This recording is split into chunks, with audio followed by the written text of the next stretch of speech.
Ciri-ciri tukang santet, teluh maupun sihir yang harus Anda waspadai mulai dari sekarang. Ciri-ciri ini akan saya jelaskan secara mendetail agar sahabatku semuanya bisa mengetahui mulai dari sekarang. Karena biasanya di suatu dusun, desa, pasti ada saja 1-3 orang yang pasti menggunakan kemampuan ilmu hitam untuk melukai seseorang yang dia tidak sukai. Ini bukanlah rahasia umum lagi. Jadi setiap tempat pasti ada saja seseorang yang masih bersekongkol, bersekutu dengan jin dan menggunakannya untuk melukai seseorang.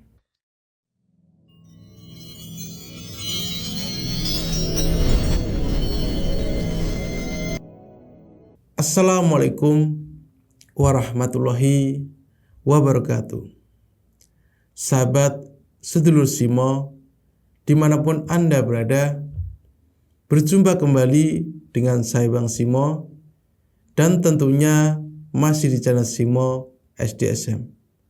Di sini saya Bang Simo kembali akan menjelaskan ciri-ciri seseorang tukang santet, sihir maupun teluh yang harus Anda waspadai mulai dari sekarang. Karena biasanya di suatu tempat pasti ada 1-3 orang yang menggunakan kemampuan ilmu hitam ini. Saya akan jelaskan secara mendetail agar sahabatku semuanya bisa mengetahui mulai dari sekarang. Ciri yang pertama yang harus Anda ketahui adalah tukang santet ataupun sihir itu biasanya akan selalu mendatangi tempat-tempat yang sering ada penampakannya, tempat-tempat wingit maupun keramat, dan tempat-tempat yang sering terjadi penampakan tersebut biasanya disaksikan oleh warga sekitar. Maksud saya adalah sering warga itu melihat penampakan di situ. Jadi itu merupakan target orang tersebut untuk melakukan hubungan ataupun bersekutu dengan jin tersebut, ataupun dengan menggunakan jin tersebut untuk melukainya. Ini merupakan ciri pastinya. Jadi dia akan selalu mendatangi tempat-tempat yang biasanya itu wingit ataupun angker, dan dia mendatangi tempat tersebut seorang diri, tidak beramai-ramai.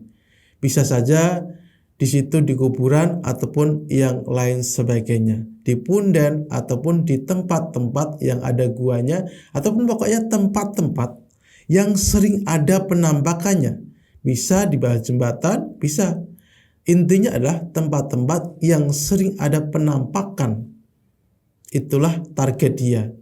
Dia akan melakukan tirakat di situ, lelaku di situ untuk meminta bantuan kepada sosok jin tersebut.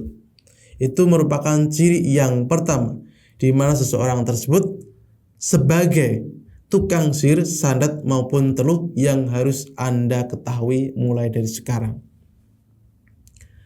Lalu yang kedua, ciri-ciri seseorang sebagai tukang sihir, santet, teluh yang harus Anda ketahui adalah orang tersebut biasanya sesumbar. Ketika ada masalah dengan seseorang, dia akan selalu mengatakan, lihat saja nanti. Lihat saja nanti sampai mana. Padahal di situ ada ungkapan-ungkapan yang namanya ancaman-ancaman secara supranatural. Dan itu ancaman hanya berlaku kepada seseorang yang tidak memahami dunia supranatural. Pasti orang tersebut akan takut. Karena pasti ada 1-2 orang yang sudah mengetahui orang tersebut itu punya kemampuan ini, bisa memasukkan ini, bisa memasukkan ini. Sebenarnya itu adalah bohong semata. Dia hanya menggunakan ataupun memerintah jin yang dia sering kasih makan untuk melukai orang tersebut. Jadi biasanya ancamannya adalah seperti ini. Karena saya sering Itu pernah di suatu daerah, sebut saja di tempat yang terkenal dengan ilmu hitamnya, kawan saya itu sering mengatakan, orang gini kok dilawan, orang sini kok dilawan, ya jadi terkenal dengan namanya ilmu hitamnya. Padahal di situ saya biasa aja, karena menurut saya cara kerja ilmu sanad pun saya paham. Bagaimana saya bisa yang namanya takut dengan sanad? Saya sama sekali tidak yang namanya takut dengan sanad, karena saya paham cara kerja sanad. Taluh maupun sihir, saya tidak takut. Saya tidak takut bukan berarti saya tidak bisa terkena itu. Bisa terkena. Namun di situ efeknya tidak terlalu. Jadi biasanya adalah orang yang menguasai ataupun tukang sanad sihir itu akan sesumbar. Sesumbar seperti ketika dia itu sedang tidak baik, ataupun ketika orang tersebut sedang marah dengan orang tersebut, dia akan melakukan ataupun melontarkan kata-kata lihat saja sampai mana, kemudian lain sebagainya. Pokoknya ancaman-ancaman secara supernatural yang biasanya dilakukan oleh seseorang yang tukang sanad sihir maupun teluh yang harus Anda waspadai.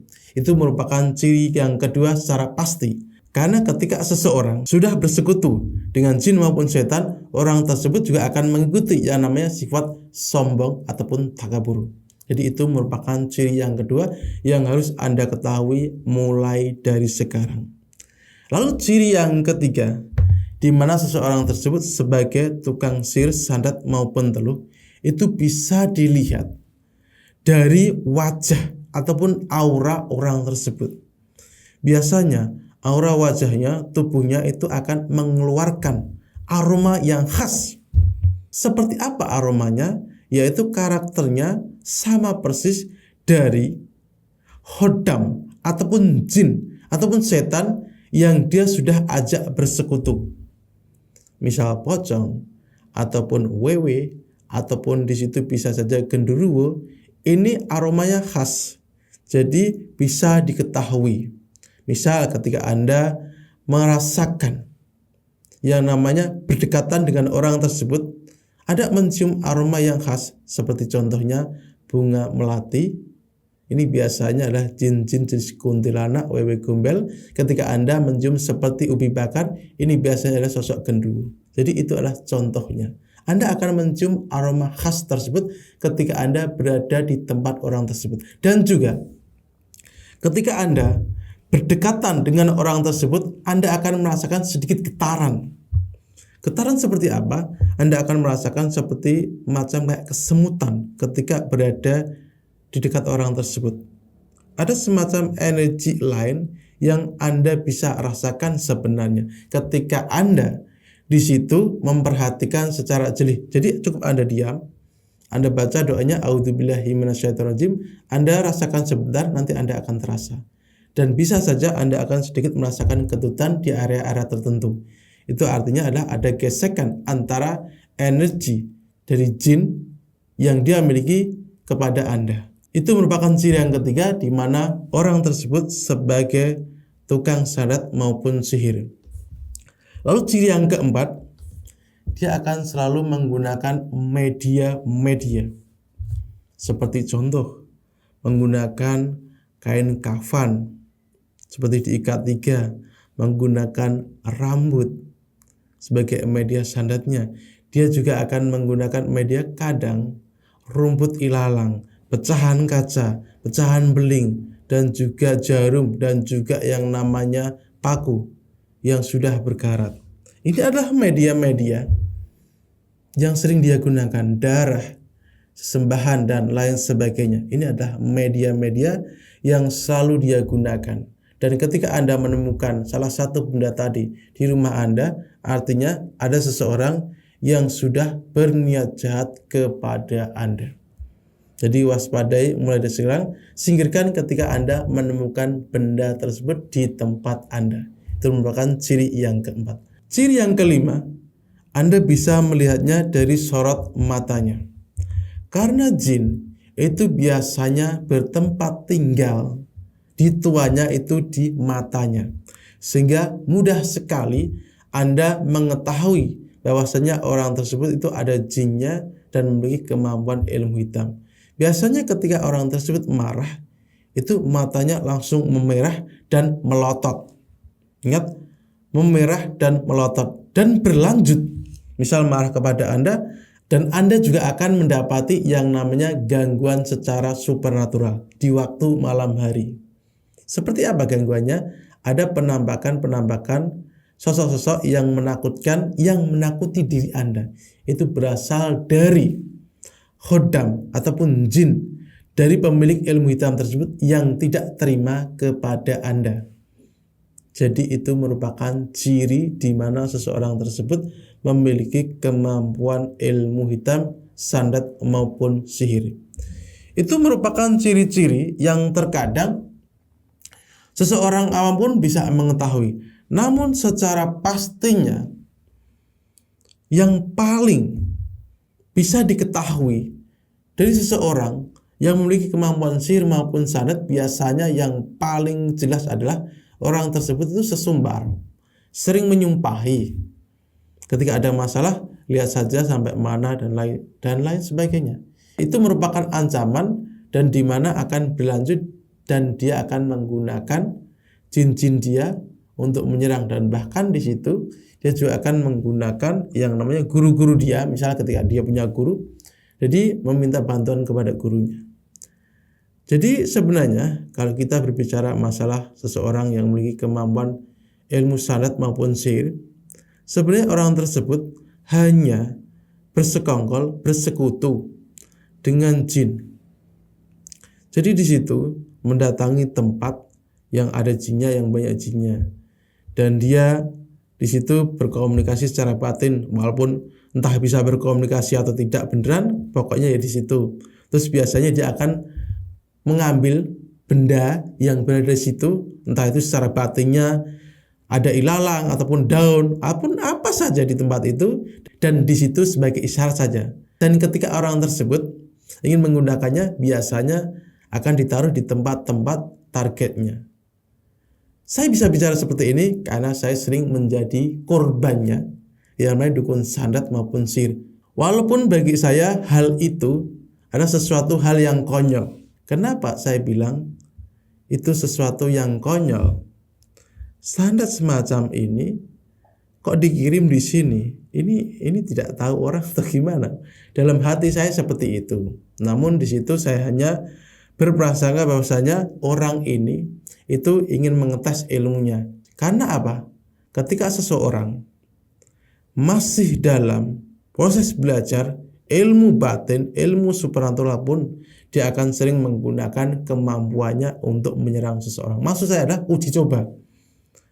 Dan ketika menggunakan media-media tadi yang sudah saya sebutkan, karena saya juga sering menjadi korban secara nyata maupun secara batin, itu merupakan fik di mana orang tersebut menggunakan kemampuan ilmu hitamnya. Sebenarnya adalah memerintah dari khodam ataupun jin yang dia yakini membantu dia. Ketika Anda menghadapi situasi seperti ini, gampang sekali cara untuk menghancurkannya. Saya Anda bacalah Quran surat Al-Ikhlas, dan di saat sampai ayat yang kedua, Anda ucapkanlah niat supaya hancur sehancur-hancurnya siapa saja yang hendak melukai Anda secara batin ataupun secara supernatural. Itu Anda baca berulang-ulang kali sampai orang tersebut terkapar. Maksud saya adalah akan ada efek yang fatal ketika orang tersebut itu terus melakukan kejahatan itu kepada Anda. Anda bacalah Quran surah Al-Ikhlas, di ayat yang kedua Anda membacakan niat Anda. Maksud saya mengucapkan niat Anda berulang-ulang kali. Anda boleh membaca sebanyak 7 kali ulangan, 3 kali ulangan, ataupun 1000 kali ulangan sesuai dengan niat Anda.